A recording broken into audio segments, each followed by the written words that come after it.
نحمده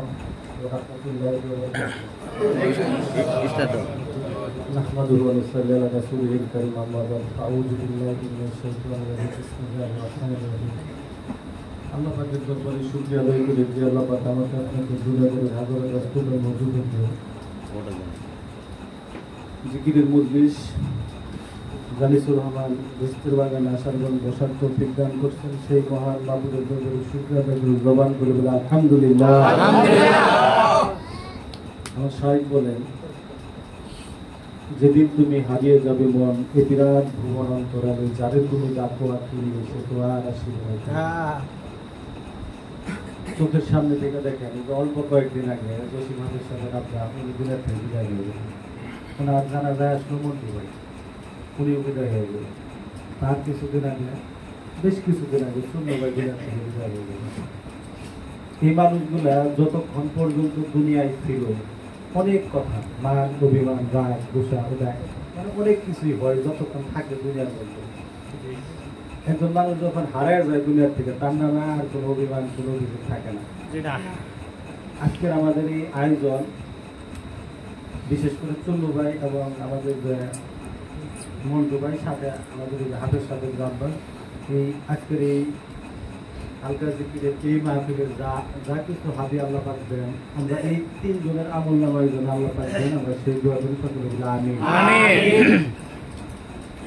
আমরা আজকে যে উদ্দেশ্য নিয়ে এক জায়গায় একত্রিত হয়েছি এরকম উদ্দেশ্য নিয়ে আমরা অনেক দিনে অনেকবার এক জায়গায় একত্রিত হই, অনেক উদ্দেশ্য সফল হয় অনেকগুলো হয় না, কিন্তু আজকের এই আয়োজনটা একটু ভিন্ন রকম। আজ পর্যন্ত এইভাবে আহ্বান করে এতগুলা মানুষ নিয়ে বসে যায় এই প্রথম।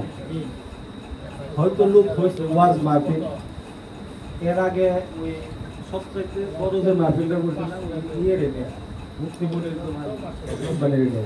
আমার ওই মাহফিলের চাইতে আজকের মাহফিলটা খুব স্বাদ লাগতেছে, মজা লাগতেছে এবং কি ওই মাহফিলের এই মাহফিলের মধ্যে জজবাটা মনে হইতেছে যে একটু আলাদা রকম বেশি। আমার মন এরকম ভাবে সাক্ষ্য দেয় যে হয়তোবা এই আমাদের এই টাঙ্গাইল জেলার মধ্যে ঘাটাইল থানার মধ্যে নতুন একটা সূর্য উঠছে আলহামদুলিল্লাহ। একটু একটু এলোমেলো একটু অন্ধকারের মধ্যে মনে হয় পড়ে গেছিলাম সবাই, মানে সবকিছু মিলে কেমন জানি হয়ে গেছিল, সবকিছু এলোমেলো একটা ভাব। কিন্তু হঠাৎ করে আব্বা গত এক মাস আগে একটা ইঙ্গিত দিল আমার এইভাবে কাজটা চালাও। ওইভাবে যখন কাজটা শুরু করছি সব জায়গার মধ্যে মানে অন্যরকম একটা ভাব একটা জজবা তৈরি হয়েছে আলহামদুলিল্লাহ। একটা জিনিস খেয়াল করে দেখেন, দীর্ঘ প্রায় 2 বছর যাবৎ আমাদের কাজের একটা সিস্টেম ছিল, আমরা আইসাই শুধু খুঁজতাম কফি সব জায়গায় যায়, শুধু এই জায়গায় না সারা বাংলাদেশ সব জায়গার মধ্যে কে কফি, কে থানা কফি, কে হচ্ছে ওই এলাকার কফি, কে মুজাহিদ কমিটির কফি, এইভাবে একজন ব্যক্তি খুঁজতাম। এই একজন ব্যক্তি খোঁজার কারণে বাদ বাকি লোকগুলা অভিমান করে বসে দিচ্ছে, রাগ করে বসে দিচ্ছে, কফিল নিয়ে কাজ করেছে, কফিল নিয়ে সংসার করেছে। আমগো তো টাকা না, আমগো খোঁজও নেয় না। 1 মাস আগে আব্বা বললো যে ই করো, কমিটি ভিত্তিক কাজ করো আর প্রত্যেক কমিটিগুলারে চাঙা করো, তাহলে কাজটা চাঙ্গা হয়ে যাবে আলহামদুলিল্লাহ। এটার মধ্যে দেখলাম যে সব জায়গায় অন্যরকম একটা মানে জজবা তৈরি হয়ে গেছে। এই যে জজবা, এই জজবার মধ্যে আরেকটা জজবার সংবাদ আছে, খবর আছে, যে খবরটা কিছুক্ষণ আগেও শুনছেন আমি ওইভাবে দেখি না। আমার কামাল ভাই যেভাবে বলছে, হাফেজ সাহেব ভাই যেভাবে বললো আমি ওইভাবে দেখি না। ওই শব্দটা এটা হচ্ছে এই যে বিশ্বইস্তেমার বিশাল একটা দায়িত্ব সোহেল ভাইয়ের উপরে, এটা আমি এইভাবে চিন্তা করি না, এটা আমার উপরে আছে না, এই টাঙ্গাইলবাসীর উপরে আছে। কারণ আমি এমন কোনো ব্যক্তি না ইয়েদের মতো হিন্দুদের মতো ওদের যেই থাকে 10 হাত থাকে, বলে দুর্গার যেরকম 10টা হাত থাকে অনেক কিছু নাকি করে ওদের শাস্ত্রের মধ্যে। আমি তো আর ওরকম না, আমার পক্ষে কিছুই করা সম্ভব না। আপনারা করবেন, আপনারা করছেন অতীতে, তারই একটা ফসল এরা আলহামদুলিল্লাহ। আজকে যখন থেকে দরবারে যাই আমি, আপনি যারাই যাই একটা জিনিস খেয়াল করে দেখেন, সারা জীবন শুনতেছি ফরিদপুর ডিস্ট্রিক্ট ফার্স্ট, এটাই শুনি না? সারাটা জীবনই শুনতেছি ফরিদপুর ডিস্ট্রিক্ট ফার্স্ট। এই শব্দটা শুনতে কি খুব স্বাদ লাগে? আমার স্বাদ লাগে না, আমার একটু খারাপ লাগে, কষ্ট লাগে। কারণ আব্বা বলছে সারা বাংলাদেশের মধ্যে টাঙ্গাইল ডিস্ট্রিক্টের মধ্যে সবচাইতে মুরিদের সংখ্যা বেশি। তাহলে আমরা সংখ্যায় বেশি এবং বিশ্ব ইজতেমার মধ্যে খেয়াল করবেন কোনো এক সময় এক্সচেঞ্জার যে একটা ক্যাম্প, এই ক্যাম্পের 80-90% লোক থাকতো এই সাগরদিঘি এলাকা।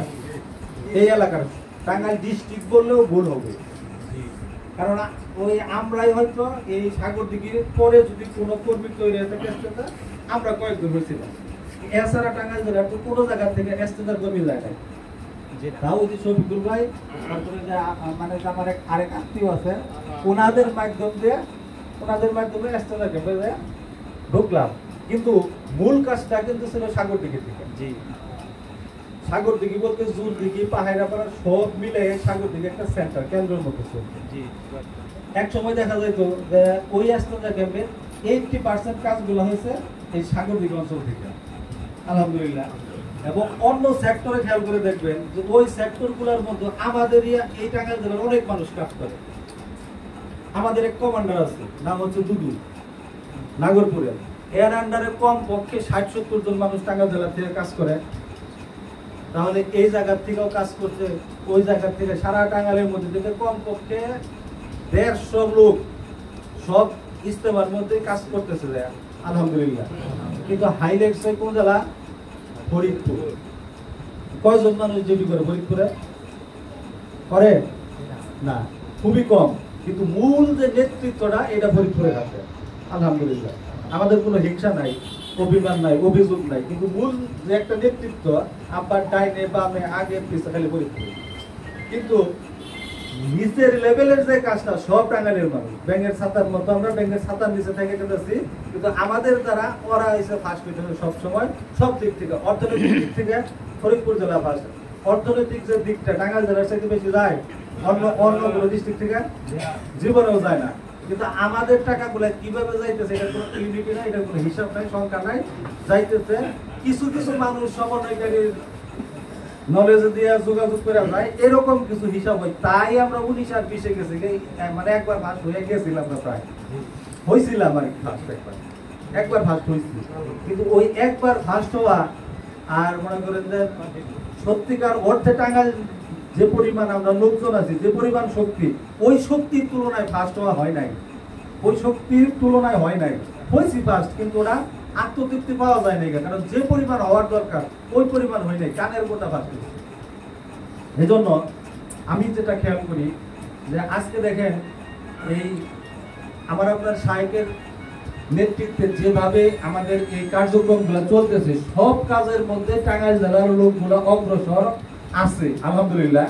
কিন্তু এটার কোনো হিসাব নাই, জরিপ নাই, ইউনিটি নাই। আমাদের মধ্যে মিলের অভাব, মানে মিল মহব্বতটা কম। আমরা এই মিল মহব্বত কম থাকার কারণে আমাদের যে কাজটা এটা আব্বার সামনে সুন্দরভাবে উপস্থাপন হচ্ছে না। দূরে কর ঠিক কিনা? তাহলে এই যে মানুষগুলা এত বছর, 1 বছর না 2 বছর না 10, 20, 30 বছর যাবত 100 মানুষ টাঙ্গাইল জেলা থেকে যে কাজ করতেছে, এদের যে কষ্ট, এদের যে পরিশ্রম, এদের যে সাধনা, এটা কি কোনো দাম নাই? অবশ্যই দাম আছে। হিসাব হোক বা না হোক, আপনার সামনে হাইলাইটস বা উপস্থাপন হোক বা না হোক, কিন্তু কাজ যেহেতু করতেছে, অবশ্যই আল্লাহর ওলির কাছে এটার দাম মর্যাদা আছে। জোরে কোন ঠিক কিনা? তারই ধারাবাহিকতায় ওই যে মানুষগুলা কাজ করছে টাঙ্গাইল জেলার, 100 মানুষ কাজ করে, 100 মানুষ এইভাবে যে 1 মাস, 1.5 মাস, 2 মাস ব্যাপী যায় এই 10-20 বছর যাবত কাজ করতেছে, তারই একটা ফসল হচ্ছে এই বছর আমার আপনার সাহেব বিশাল একটা দয়া হয়েছে টাঙ্গাইল জেলার উপরে। যদি পারেন অনেক কাজ এবার যে আপনারা নেতৃত্ব দেওয়া সম্ভব, আলহামদুলিল্লাহ।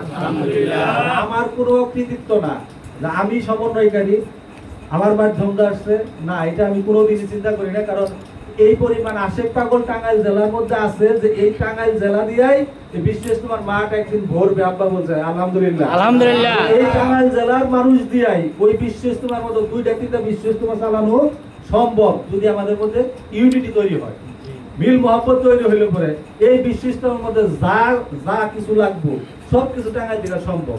শুধু টাঙ্গাইল না, এই যে ঘাটাইল থানা, এই থানার থেকেই যা লাগবে বিশ্ব ইজতেমার মধ্যে এইখান থেকেই দেওয়া সম্ভব। ধরে কোন ঠিক কিনা? সম্ভব। আমি অনেক জেলায় গেছি, অনেক থানা দেখছি। আমাদের ঘাটাল থানার মধ্যে যে পরিমাণ পীর ভাই পীরপুর আছে, এই যে সিরাজগঞ্জ জেলা আছে না, সিরাজগঞ্জ জেলা, এই যে এত বড় একটা জেলা, এই জেলার মধ্যেও এতগুলা মানুষ নাই যে পরিমাণ মানুষ ঘাটাল থানার মধ্যে আছে। প্রায় 200 থেকে 250 মুজাহিদ কমিটি আছে। পুরা টাঙ্গাইল জেলার মধ্যে 200 থেকে 250 আছে আমরা মুজাহিদ কমিটি। আর এক একটা মুজাহিদ কমিটির মধ্যে 100, 200, 300 মানুষ তো আছে। জোরে করে ঠিক কিনা? এজন্য আসেন সব কিছু ভুলে যায়। একটা অন্ধকারে ছিলাম, একটা আলো আমার আপনার শায়েকের দয়ায় আজকে উদিত হয়েছে, উঠছে একটা আলো, যে সেটা কি বিশাল একটা সুযোগ টাঙ্গাইল জেলার মানুষ পাইছি। আমি আপনাদের সাথে নিয়ে আপনার সাথে যে একটা আলোচনা হয়েছে, আপনাদের সাথে মানে এইভাবে হয়তো উপস্থিত ছিলেন না, কিন্তু আমি একা যে পারবো না এটা কিনে জানে না। ইস্তেমার মধ্যে যা যা লাগবো এটা যদি টাঙ্গাইল জেলার পক্ষ থেকে একজন মানুষ যে স্বীকারোক্তি দেয়, আসলে কি উনি দিব? এটা কি তাই কি হয় বলা না? এটা তো তা বলা হয় না, এটা হচ্ছে টাঙ্গাইল জেলার পক্ষ থেকে বলা। কিছুক্ষণ আগে বিভিন্ন মুজাহিদ কমিটির পক্ষ থেকে কথা বলছে, মানে একজনে বলছে ওই এলাকার যে কজন পীর পাইছে সবার বলা হয়ে গেছে, এটাই তো। তো ওইভাবে প্রতিনিধি পীরের পক্ষ থেকে বিভিন্ন ডিস্ট্রিক্ট ভিত্তিক হয়েছে। আমি অধিকার শক্তিটা এই জন্য বেশি পাই যে আমিও টাঙ্গাইল জেলার মানুষ। আমি যদি টাঙ্গাইলের মানুষ নেই, অন্য জেলার মানুষ হইতাম, তাহলে হয়তো এটা আব্বার কাছে এইভাবে বলা আমার ঠিক হইতো না। এই জন্য এই সুযোগ, এই দয়া অন্য অন্য ডিস্ট্রিক্টের প্রতি আজও পর্যন্ত হয় নাই, যে সুযোগ, যে দয়াটা এই বছর বিশ্ব ইজতেমার জন্য টাঙ্গাইলবাসী পাইছি। এটা যদি লুই খান আমরা যদি সাদরে গ্রহণ করি আলহামদুলিল্লাহ, যদি গ্রহণ না করি তাহলে অনেক মানুষ আছে, অনেক জেলা আছে, ওই জেলা ভিত্তিক কাজগুলো হয়ে যাবে। জোরে কোন ঠিক কিনা? কাজ কি পয়সা থাকবো? আমরা টাঙ্গাইল জেলার যে লোকগুলা এরা পিস্টান দিলাম যে না, আমাদের পক্ষে এত কিছু ঝুট ঝামেলা পালন করা সম্ভব না, তাহলে কিন্তু এই ইজতেমার কাজ কিন্তু চুল পরিমাণ বিঘ্ন ঘটবে না। ঠিক ভাবে এই যা যা কিছু লাগবে, যে পরিমাণ লোক হওয়ার দরকার, আমরা যদি সারা টাঙ্গাইল জেলার মানুষ না যাই, বিশ্ব ইজতেমা বন্ধ হয়ে যাবো। কোন অনুদান যদি না দেয়, ইজতেমার মধ্যে কি সামিয়ানা বান্দা বাদ থাকবো? কিচ্ছু বাদ থাকবো না। আল্লাহর ওলির খাস একটা দয়া, উনি আসেন টাঙ্গাইল জেলার মধ্যে 10 দিন ব্যাপী থাকেন, এবং এই টাঙ্গাইলের মানুষের কিছু কাজ, কিছু পরিশ্রম, কিছু কষ্ট সাধনা আছে, সব মিলাই একটা সুযোগ তার পক্ষ থেকে আসেন। আমরা সব কিছু ভুলে যাই। একটা মানুষ যখন নির্বাচন করে, এমপিতে দাঁড়ায়, চেয়ারম্যানে দাঁড়ায়, মেম্বারে দাঁড়ায়, ওই সময়গুলোর মধ্যে দেখবেন যে কোনো শত্রু তার থাকে না, সে আল্লাহর ওলি হয়ে যায়। জোরে করে ঠিক কিনা? কোনো শত্রু কিন্তু থাকে না। যে যত বড় শত্রু থাক, তার বাড়িতেও যায় হাতে পায়ে ধরে রিকোয়েস্ট করে, তুমি তো আমারই বংশের লোক, তোমার মা আর আমার মা একসাথে পড়াশোনা করছে, ভোটটা দিলে আমার দিও। এইভাবে কত তাইলে কত লাইন খুঁজা মিল মহব্বত করে একটা ভোট পাওয়ার আশায়, একটা ভোট পাওয়ার আশায়। কিন্তু ওই ভোট দিয়ে কি মানুষ জান্নাতে যাবে? ওই ভোট দিয়ে কি তার আখিরাতের কোনো হিসাবপত্র মিলবে না। আজকে এমপি হোক, মন্ত্রী হোক, যাই কিছু হোক, সাময়িক অল্প কিছুক্ষণের জন্য, 5 বছর 10 বছর, এরপরে এই এমপি, এই মন্ত্রী, এই বাঙালি জাতির কাছ থেকে অপমান বেজ্জতি হওয়ার সম্ভাবনা আছে। জোরে করে ঠিক কিনা? আগে যারা দেশ চালাইছে তারা নাই, আবার যারা আসবো এরা যে সারা জীবন চালাবো তার কোনো গ্যারান্টি আছে? এই মানুষগুলার যে আরেক দেশে যে আশ্রয় নেওয়া লাগবে না, তার কোনো গ্যারান্টি আছে? যদি সঠিকভাবে দেশ পরিচালনা তারা না করতে পারে, তাহলে তাগরেও আরেকটা দেশ বাইসা রাখুন লাগবো, যে এরা তো ইন্ডিয়া গেছে, আগরেও অমুক দেশে যান লাগবো, দেশ আরেকটা খুঁজে রাখুন লাগবো। আর যদি সঠিকভাবে নেতৃত্ব দেয় দেশ, তাহলে হয়তো আশা করা যায় যে তারা আছে, থাকবো। কিন্তু স্বাভাবিক যে একটা নিয়ম, যে কোনো মানুষের শক্তি ক্ষমতা সারা জীবন থাকে না, আর সুযোগ সব সময় পাওয়া যায় না। আজকে টাঙ্গাইল জেলার মানুষগুলা এতদিন এত কষ্ট, এত পরিশ্রম করে যে সুযোগটা পাওয়া গেছে, যে এবার আমি আপনার ইচ্ছা করলে বলতে পারবো যে এই বছরের বিশ্ব ইজতেমা আমরাই চালাবো ইনশাআল্লাহ। এই কথাটা যে কোনো ডিস্ট্রিক্ট কি বলতে পারবো? হ্যাঁ, না বলতে পারবো না। কিন্তু এইবারে বিশ্ব ইজতেমা আমরা জয়পুরহাটবাসী, বগুড়াবাসী বা অমুক ডিস্ট্রিক্ট আমরাই চালাবো, এই কথা বলার সুযোগ যদি পীরে দেয়, তবে ওই জেলা বলতে পারবো। আর শুধু বললে তো হবে না, হিসাব তো আছে ওইখানে। মুখে তো চাপা মারা যাবো, আমরাই চালাবো এরকম করে বললেই তো আর হবে না। আর আমরা যে বলছি এর পিছনে যৌক্তিকতা আছে, এর পিছনে আব্বার সমর্থন আছে, আব্বা রাজি খুশি আছে।